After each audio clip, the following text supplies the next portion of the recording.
In 762 AD, a caliph drew a perfect circle in the desert. What rose inside became the largest city on Earth. This river has carried civilizations for 6,000 years. The Tigris, the same water Baghdad was built beside.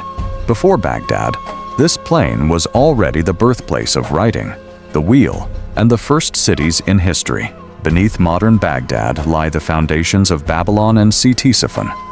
This land has been building civilizations longer than anywhere else. An astrolabe, algebra, a ruined palace, a modern city rebuilt, 1,200 years on one river.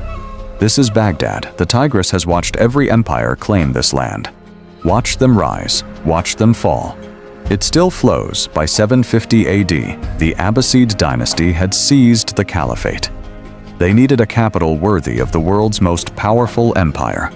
The site near Baghdad sat at the crossroads of every major trade route in the region. Geography made the decision. Caliph Al-Mansur ordered something no ruler had attempted. A capital built as a mathematically perfect circle, 2.4 kilometers in diameter. He brought court astronomers to calculate the perfect date for the foundation stone. Even Baghdad's birth was mathematically engineered. Construction began in 762 AD. An estimated 100,000 adult workers assembled from across the Islamic world. Nothing like this since Rome. 4 gates, 4 directions, 4 corners of the caliphate. Syria, Khurasan, Kufa, Basra. Every road in Islam led here. At the center rose the Golden Gate Palace, its green dome visible from every street and from ships on the Tigris. Beside the palace stood the Grand Mosque, political power and spiritual authority, at the exact same center point. By design, 4 avenues stretched from the palace to each gate, lined with vaulted market arcades, the world's first planned commercial corridors. The round city was completed in just 4 years, 762 to 766 AD. No city this complex had ever been built so fast. Within a decade, Baghdad had burst beyond its circular walls, growing faster than any city in recorded history. Merchants and scholars from Persia, India, and Arabia poured in. By 800 AD, Baghdad's population had passed 500,000.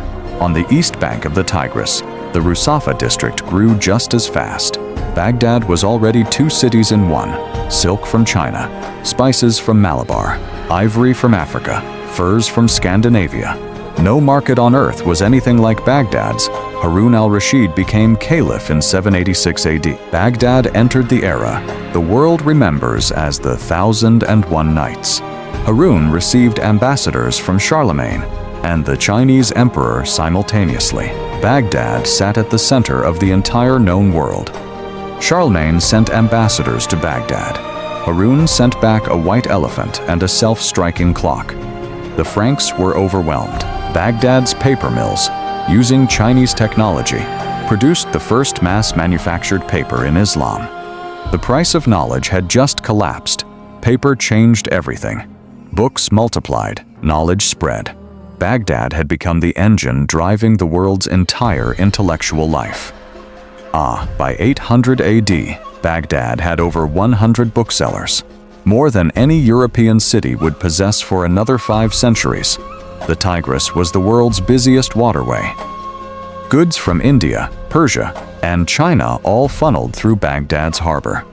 By 900 AD, Baghdad held 1 million people, possibly the largest city on earth, rivaled only by Tang Dynasty China. The House of Wisdom, Beit al-Hikmah, grew into the greatest library and research institution in the medieval world. Scholars of every faith were paid to translate Greek, Indian, and Persian texts into Arabic. In Baghdad, knowledge had no borders. Al-Khwarizmi invented algebra inside the House of Wisdom. The word algebra comes directly from the title of his Baghdad-written book. Al-Khwarizmi also invented the algorithm, the foundation of all modern computing. Every computer ever built runs on Baghdad's mathematics. Baghdad's astronomers measured Earth's circumference to within a fraction of the modern value. In 820 AD, from the Iraqi desert, the House of Wisdom preserved Aristotle and Archimedes in Arabic. saving texts that no longer existed in their original Greek. The algebra and medicine developed in Baghdad traveled to Europe through Arab Spain and directly triggered the European Renaissance. Baghdad's physicians built the world's first hospitals with separate wards for different diseases, a concept unknown anywhere else at the time. By 930 AD, Baghdad may have held 1.5 million people, fed by the most sophisticated irrigation system on Earth. Baghdad's harbor handled ships from China, East Africa, and Scandinavia, a medieval container port processing half the world's commerce. Medieval travelers said Baghdad at night. Oil lamps on both Tigris banks looked like a second sky of stars. Baghdad's souk was the medieval world's largest covered market. One contemporary account recorded over 30,000 shops in the city. Baghdad's artisans produced astronomical instruments, illuminated manuscripts, and metalwork exported from France to China, defining an entire civilization's aesthetics. 1.5 million people. World's greatest library. Birthplace of algebra, the most important city in human history. And it would not last.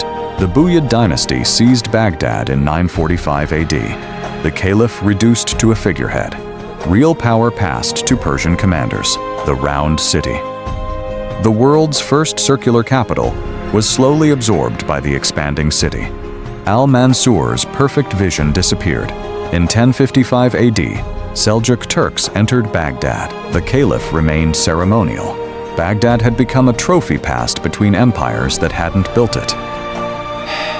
Despite the chaos, Baghdad remained Islam's intellectual heart. The House of Wisdom still functioned. The markets still traded. The city endured, while the Crusades reshaped the Western world. Baghdad watched from the center. Still a city of scholars, merchants, and poets.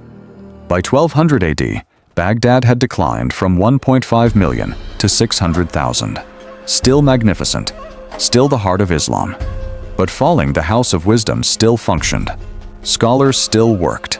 But an empire rising in the east was coming, and coming for Baghdad. In 1206, Genghis Khan unified the Mongols, building the largest empire in history.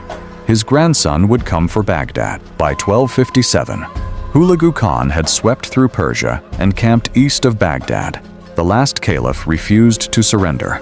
A fatal decision. Baghdad in 1257 held perhaps 800,000 people, a city of extraordinary sophistication. The House of Wisdom intact. About to face annihilation, the siege began January 29, 1258.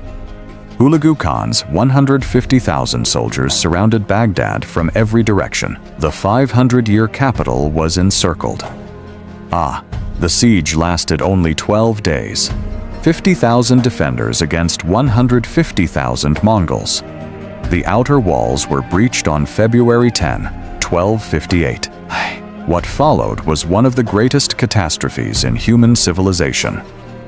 The Mongols entered Baghdad. The destruction lasted weeks. Soldiers threw 800,000 manuscripts into the Tigris. For days the river ran black with ink. Centuries of knowledge gone. For days the Tigris ran black with ink.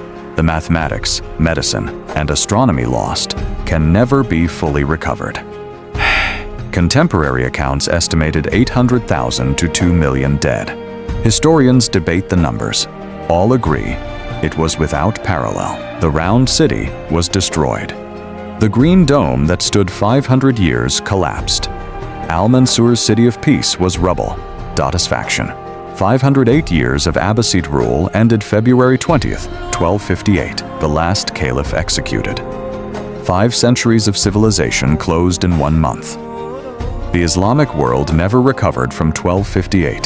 The Golden Age was gone. The translation movement ended. History pivoted on Baghdad.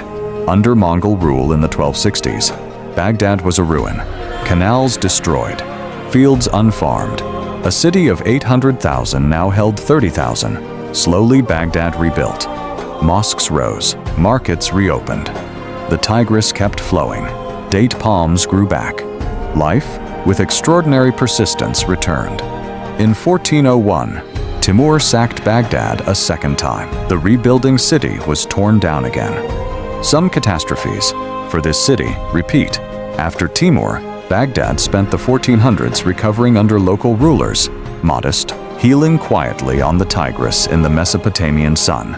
In 1508, Safavid Persia took Baghdad, beginning a 300-year Persia versus Ottoman contest. For the city the world still coveted, the Al-Qadimiyya Shrine's twin golden domes became Baghdad's most iconic site and one of the holiest Shia pilgrimage destinations on earth. In 1534, Suleiman the Magnificent took Baghdad from the Safavids, the Ottoman crescent now flying over the ancient Tigris. Under Ottoman rule, Baghdad was a provincial capital, important for trade and pilgrimage, but never again the world's greatest city. The Tigris still defined Baghdad: riverboats, date palms, ancient ferries between the banks. The rhythm unchanged since Al-Mansur built it. The Ottoman bazaar handled trade between Basra and Mosul, smaller than Abbasid days, but alive. The ancient commercial instinct persisted. The Al-Qadimiyya Mosque's golden domes, expanded under Ottoman patronage, became Baghdad's enduring visual symbol for 3 centuries of travelers' accounts. Baghdad in the 1800s held perhaps 80,000 people. Modest and traditional, largely unchanged for centuries, the Tigris still flowing through. Baghdad's first telegraph arrived in 1861, the first modern technology in the ancient city. The industrial age was finally coming. When World War I began, Baghdad was the critical prize. Controlling Mesopotamia's oil fields and river trade routes was everything. On March 11, 1917, British forces entered Baghdad, ending 383 years of Ottoman rule. Maud declared not conqueror, liberator. British rule brought new roads and buildings, but also borders drawn by foreign hands that ignored the people living within them. In 1920, Iraq revolted against British rule, the largest and most expensive colonial uprising Britain faced in the interwar period. Britain crowned Faisal as King of Iraq in Baghdad in 1921, a new nation born on the world's most ancient inhabited soil. Baghdad in the 1930s had electric trams, Al-Rashid Street's European arcades, and the first radio towers rising above the ancient rooftops. Iraq struck oil at Kirkuk in 1927, the petroleum wealth that would modernize, corrupt, and ultimately endanger everything about modern Iraq. Baghdad in the 1940s was cosmopolitan. Jewish merchants, Armenian craftsmen, Kurdish districts, a thriving intellectual class. Diverse as the Golden Age. A pro-Nazi coup in 1941 brought British forces back to Baghdad, caught again in someone else's global conflict. After 1948, 150 Iraqi Jews, present in Baghdad since the Babylonian captivity. Left within a few years, 2,600 years gone. Under Faisal II in the 1950s, Baghdad modernized. New bridges, hospitals, schools, and the first television station in the Arab world. On July 14, 1958, military officers overthrew the Hashemite monarchy. King Faisal II was killed. The 37-year kingdom ended overnight. The Republic's first decade brought coups and counter-coups. But Baghdad kept modernizing, oil revenues funding rapid urban expansion. The Ba'ath Party seized power in 1968. Saddam Hussein was rising within it. Baghdad's next 35 years were quietly being decided. The 1970s oil boom transformed Baghdad. Expressways, glass towers, luxury Tigris hotels, oil money flowing faster than anyone could count. Saddam's personality cult reshaped Baghdad. Portrait murals, bronze statues, and political slogans on monuments across the entire city through the 1980s. Satisfaction. In 1980, Saddam invaded Iran. 8 years, 1 million dead, Baghdad's wealth consumed. The once great city lived in wartime blackout. The Victory Arch, crossed swords in bronze casts of Saddam's arms, unveiled 1989. Baghdad memorializing a war it barely survived. In 1990, Saddam invaded Kuwait, triggering UN sanctions, a coalition response, and American bombs over Baghdad in January 1991. Coalition bombing in 1991 destroyed Baghdad's modern infrastructure: bridges, power plants, water treatment. Built over decades, destroyed in 43 days. UN sanctions from 1990 to 2003 devastated Baghdad's civilians. The city that once defined civilization now queued for basic food. Through the 1990s, Baghdad endured. Markets reduced. Tigris still flowing. Domes still glowing. The city that survived the Mongols was surviving this. On March 20, 2003, the United States launched the invasion of Iraq. Ground forces reached Baghdad's outskirts within 2 weeks. On April 9, 2003, a U.S. crane toppled Saddam's statue in Firdos Square. 35 years of Ba'ath rule ended on live television. Widespread looting stripped Baghdad's museums, hospitals, and ministries, while coalition forces stood by. The city's institutions collapsed in days. The Green Zone was established, a fortified enclave in Baghdad's former palaces, sealed from the rest of the city by blast walls. Baghdad's markets tried to resume in 2004. The ancient commercial instinct of the city, persisting through occupation and total governmental collapse. By 2006, Baghdad had fractured. Sunni and Shia neighborhoods, divided by blast walls. Death squads operating nightly. Civil war inside an occupation. In 2006 and 2007 alone, an estimated 34,000 Iraqi civilians were killed in Baghdad. Al-Mansur's City of Peace was consuming itself. The U.S. surge of 2007-20,000 additional troops focused on Baghdad, combined with militia ceasefires, gradually reduced the violence through 2008. Baghdad's blast walls became unexpected art canvases, murals by Iraqi artists covering the barriers dividing neighborhoods. Creativity persisting through destruction. U.S. forces withdrew from Baghdad in 2011, leaving a scarred and fragile city where Baghdadis were beginning, carefully, to reclaim their streets. In 2014, ISIS captured Mosul and advanced toward Baghdad. The Iraqi army nearly collapsed. The city of 7 million watched them approach. Baghdad held. The Iraqi army stopped ISIS north of the city. Al-Mansur's City of Peace had defended itself once more. The liberation of Mosul in 2017 ended the ISIS threat. Baghdad had survived the Mongols, Timur, British, and Saddam. It survived again. In 2017, Baghdad removed its blast walls.